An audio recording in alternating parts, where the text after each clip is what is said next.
Today we're going to be talking about negative exponents when it comes to monomials. So this should be the last exponent option that we have for this unit. So when you have a negative exponent, it can be written using positive exponents by using the negative exponent rule. So here you have x to the negative a, and the way you would fix that, because you don't want to leave a negative exponent. We need to keep our exponents positive. So we're going to kind of find the reciprocal where we are going to flip it. So the negative a means that we're going to create the opposite. So we're going to change it to a fraction. So if it's written out like this, or if it's at the top of the fraction, you flip it to the bottom. But if it's at the bottom of the fraction and you have that negative, you flip it to the top. And I'll show you what I mean by that in a little bit. So let's try some examples. So the first example says to rewrite each expression using positive exponents. So we have number 1, x to the negative 5th. So we're going to do the same thing we did up here in our sample, where the negative 5 is telling me I need to flip my entire monomial. So it's already kind of in the numerator, because technically this is written like this, x to the negative 5th over 1. So when we're flipping it, we're taking that reciprocal, which is going to make it 1 over x to the 5th. Okay, so that would be our final answer here. You typically use this negative exponent rule after you're already done solving the entire problem. This is the last step. So you'd solve the whole thing as normal, get your negative exponents, it's okay. But when you're finally ready to write your final answer, that's when you apply this rule. So for number 2, we just finished solving our problem and we got 3m to the negative 2nd. What that's telling me is that I'm going to leave the 3 where it's at. I'm only changing the variable that that exponent is attached to. Now, if this was 3 to the negative 2nd itself as well, then I would change the 3. But this is not, it's just 3, and then m to the negative 2nd. So I would write that as 3 as my numerator, over, and then this would be m squared. Okay, so same idea for number 3. Now, remember, this rule only applies to exponents.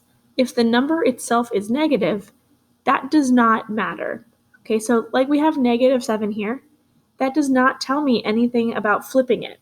I would leave that where it's at because technically its exponent is 1. So I'd have negative 7 in my numerator. And then I have a to the negative 4th here, so that tells me I need to put that on the bottom. A to the 4th. And then b to the 3rd, since that's a positive exponent, I'm going to keep it at the numerator. So even though I have a negative number here, that doesn't matter. It's the exponent that matters for the negative exponent rule. Hence the name negative exponent rule. Okay, so we're going to try some that involve doing some math as well. So you're going to apply this rule only after you've finished solving the problem. So if you get a negative while you're working through it, that's fine. Don't flip it until you're done. At the end, it'll just make it more complex. And it's much easier to keep it as a negative and switch it at the end. So directions say to simplify each expression and make sure your final answers contain only positive exponents, and then the hint, use the rules, and then move variables at the end, which is what I've been saying. So we're going to go ahead and solve this, and since this is a multiplication problem, that means I'm going to add my exponents. So I'm going to do 7 plus negative 9. And 7 plus negative 9, I know, is a negative 2. Okay, and then since this is my final answer, I'm done solving my problem, I need to go ahead and change this because the negative exponent rule says that I can flip this. So that becomes 1 over w squared. Okay, so same idea for number 5. However, now we have a coefficient. So you need to make sure that you are multiplying your coefficients first, right? We do 4 times 5 first. And then you can add your exponents and then simplify. So try that one on your own. Pause the video and press play when you're ready. So you should be done solving this by now. So we have 4 times 5, which is 20. And then c to the 8th plus the negative 5, that's 3. And then a negative 3 plus a negative 1 is negative 4. So I cannot leave my answer like this. So I need to make sure I'm rewriting it as 20 c cubed, because that's positive, over d to the 4th, because I have to flip it. All right, so number 6, same idea. However, this time we have our negative number. And remember, the negative number does not tell you to flip it. Okay, that negative number is just a negative. So I would do 6 times negative 3 to get negative 18. And then I have the negative 8 plus a negative 3 to get me x to the negative 11. And since I need to flip this, I'm going to leave the negative 18 on top over x to the 11th because that negative 11 is telling me to take that reciprocal. Try number 7, pause the video, and press play when you're ready. All right, so you should have gotten, when you multiplied these, which means you're adding these exponents, you should have gotten a squared, b to the 5th, c to the negative 5th. And then when you simplify that, you get a squared, b to the 5th, all over c to the 5th. Okay, so number 8, this one's a little different. So now that negative exponent is applying to that number.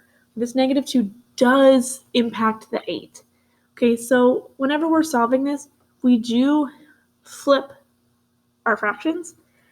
So I would advise flipping this ahead of time because if you're doing 8 to the negative first power is equal to 1 over 8. So 8 to the negative second power, which is what this problem is asking me to do, is 1/8 times 1/8. And when you multiply fractions, you multiply across the top and across the bottom. So I get 1 times 1 is 1. 8 times 8 is 64. Okay, so now I've done 8 to the negative second power there. And now I can do p to the 5th power to the negative second. And remember, whenever we're applying this, this means multiplication because it's a power rule. Okay, so I'm doing 5 times negative 2, and that's a negative 10. Okay, the biggest issue that I've been seeing is that if you don't distribute this correctly, you need to make sure it passes out to this coefficient or your answer is not going to be correct. And also make sure you're actually doing the exponent and you're not just multiplying by that number. The exponent means the number times itself that many times. Okay, so now we have 164 p to the negative 10. So the way you would write this is, since this needs to be flipped, I can combine it all into one fraction. Okay, so I'm going to put 1 over 64 p to the 10th. Because this, when you flip it, is like 1 over p to the 10th, and if you multiply them, you would end up with this. Okay, so try number 9, pause the video, press play when you're done. Okay, so same idea here, we're doing 5 to the negative 3rd, so that's 1/5 times 1/5 times 1/5. And 1/5 times 1/5 times 1/5 is 1 over 125. And then I have to take my 2 times my negative 3 to get y to the negative 6th. When I go ahead and write my final answer, I get 1 over 125 y to the 6th. All right, for number 10, again, we are using that negative exponent. Okay, so I want to first apply that negative 4. So I'm doing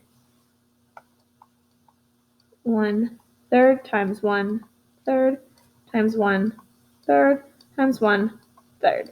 Okay, so 1 times 1 times 1 times 1, I know is 1. 3 times 3 is 9. 9 times 3 is 27. 27 times 3 is 81. So 1 over 81. And then the negative 4 applies to the r and to the s. So the r is going to be r to the negative 4. And then negative 3 times negative 4 is a positive 12. Okay, so when we're writing this answer, we do know that when we have that negative 4, I want to bring that to the bottom. So I'm going to go ahead and put my 81 and my r to the 4th. But what I'm going to do now is, since I have this as a positive, I can put that in the numerator. So I don't need to write the 1 because I'm putting the s to the 12th up there. So it's like 1 times s to the 12th, which is s to the 12th. So this is as simplified as you can write it. Try number 11 and press play on the video after you've paused it and finished the problem. All right, so for this one, it's the same idea as the last one, where you need to make sure we've got our top and bottom filled out with numbers and not just that one. So 6 to the negative 2nd is 1 over 36. X to the 5th to the negative 2nd is x to the negative 10th, because we multiply. And then y to the negative 4th to the negative 2nd is y to the 8th.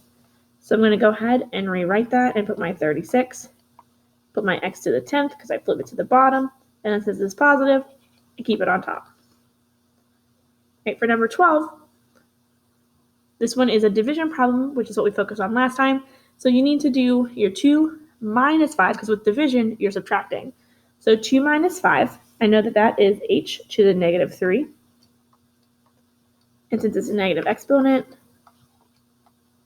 it would be 1 over h to the third. So pause the video, try number 13, press play when you're done. For number 13, you should have had c negative 9 d to the first. C to the negative 9th power, d to the first power. You don't need to write the 1, because if you just put the letter d, that means that there's just a first power. So I'm going to go ahead, and this c to the negative 9th means it goes at the bottom, and the d to the first goes at the top. So it's d over c to the 9th power. Okay, so 14, same kind of idea, but now we have a coefficient again. So remember, when we're doing our division, we're simplifying that coefficient first, and then we can do our subtraction. So 14 divided by 7, I know that that's 2. And then I have w to the 4th divided by w to the negative 2nd. So that's w is the 4 minus a negative 2.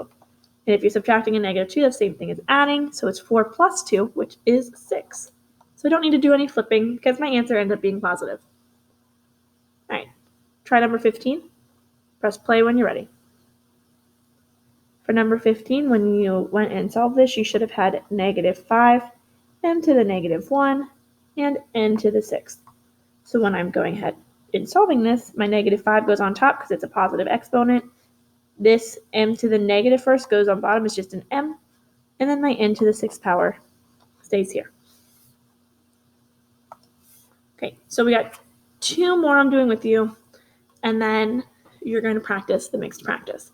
So for number 16, it's the same idea.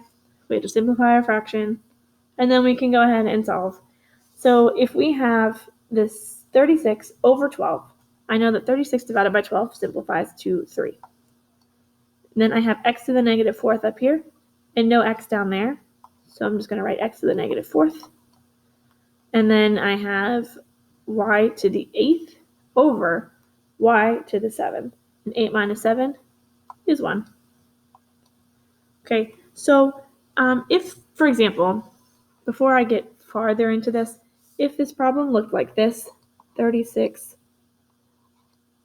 y to the 8th over 12 x to the 4th y to the 7th, you can go ahead and solve this as this is like there is an x to the 0 here. You would assume because there is no x term here that you would have an x to the 0. So you would do 0 minus 4 to solve this. So 0 minus 4. Okay. So you'll notice that we did end up getting the same answer, but that's because I changed the exponent here. If this was a negative 4, 0 minus a negative 4 would make it a positive 4. So it could stay there. But just a heads up, you might have it where the variable is at the bottom, but not at the top. And you would just treat it as that variable to the 0 power and subtract from there. So 0 minus whatever number it gave you. Okay, so going back to the original problem, we're going to go ahead and set this up. So I have 3 and y at the top and x to the 4th at the bottom. Okay, so 17, you're going to try that one, and then press pause to try it, and then press play when you're done.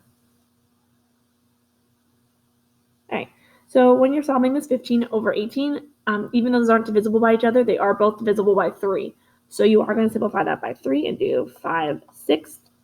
And then we get rid of the a because 2 minus 2 is 0, so we don't need that anymore. B squared c to the negative first. So now I'm going to go ahead and simplify this. The b squared is going to go on top with the b, and the c to the negative first is going to change the c to the first and go to the bottom with the 6. So I have 5b squared over 6c. All right, number 18, same process. We have a negative 4 over 8. That simplifies to negative 1/2. And we're doing p to the first minus p second, or 1 minus 2 is negative 1. And then 5 minus 2 is 3. And 3 minus 10 is negative 7. So when I write my final answer, I have negative Okay, I'm going to not write the 1 just for right now because if I have something else on the top, I don't need to put the 1 because the 1 is implied if there's a variable there. So I'm going to put my 2, and then my p to the negative first will end up down here, p. Q to the third, that's positive, so it stays up here. And then r to the negative 7th would flip that r to the bottom. So you could have a 1 right here, but you don't need it because negative q to the third all divided by 2 p r to the 7th is the same thing as putting a 1 there. Try 19. Press play when you're done. And then when you simplify this, you should get negative 1/6 r to the negative third, s to the fourth, t to the negative fourth. And then when you solve that, okay, again, we have a 1 here, so I'm just going to put my negative, but not really put anything just in case I don't need to. Got my 6, my r to the negative third means I'm flipping my r to the third down here, s to the fourth stays here, and t to the negative fourth goes down to the bottom. That's it.